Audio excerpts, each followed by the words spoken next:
श्री कृष्ण कहते हैं, मैं ही सृष्टि का आदि मध्य और अंत हूँ। किसी नगर में 4 मित्र रहते थे। हालांकि वो चारों युवा ब्राह्मण थे। उनमें से एक सीखने के मामले में पूरी तरह अनभिज्ञ था, लेकिन उनका सामान्य ज्ञान अच्छा था।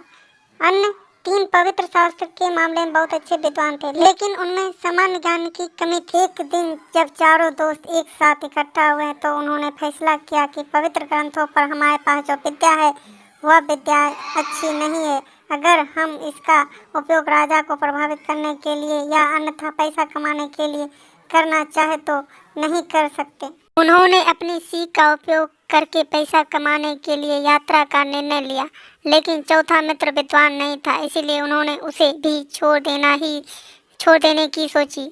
वे सहमत हुए। सामान्य ज्ञान का क्या अच्छा है, उनकी प्रभावित पैसा कमाने में मदद नहीं करेगी। हम केवल 3 ही लोग यात्रा करें तो अच्छा है। चौथे ब्राह्मण द्वारा बहुत विनती करने के बाद उन्होंने फैसला किया, किसी प्रिय मित्र के साथ ऐसा व्यवहार करना सही नहीं होगा। हमें उसे अपने साथ ले जाना चाहिए। हमें अपनी कमाई का एक हिस्सा उसके साथ भी साझा करना चाहिए। जैसा कि तय हुआ, वे चारों यात्रा करने लगे। जब वे जंगल से गुजर रहे थे तो उन्होंने रास्ते में एक मरे शेर की हड्डियां पड़ी दिखी। उनमें से एक ने कहा, आइए हम अपनी विद्या का प्रयोग शुरू करें।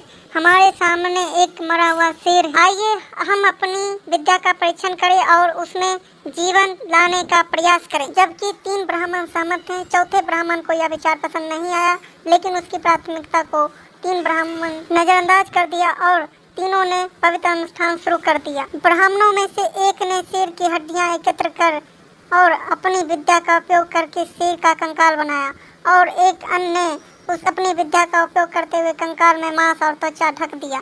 जैसे ही बेजान शेर उसके सामने खड़ा हुआ, तीसरे ब्राह्मण ने शेर में जान डालने के लिए अनुष्ठान शुरू किया। चौथे ब्राह्मण घबरा गया।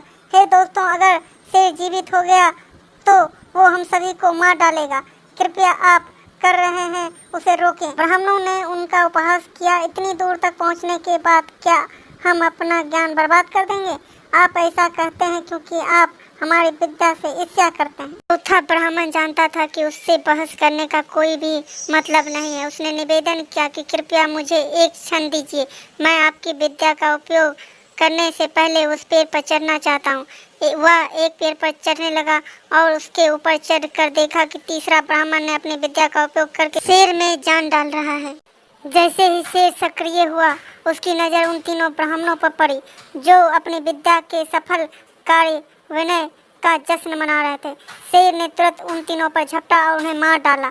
चौथा ब्राह्मण शेर के चले जाने तक इंतजार करने लगा और इसके अलावा कुछ नहीं कर सका। फिर वह पेड़ से उतरा और अकेले ही घर लौट गया।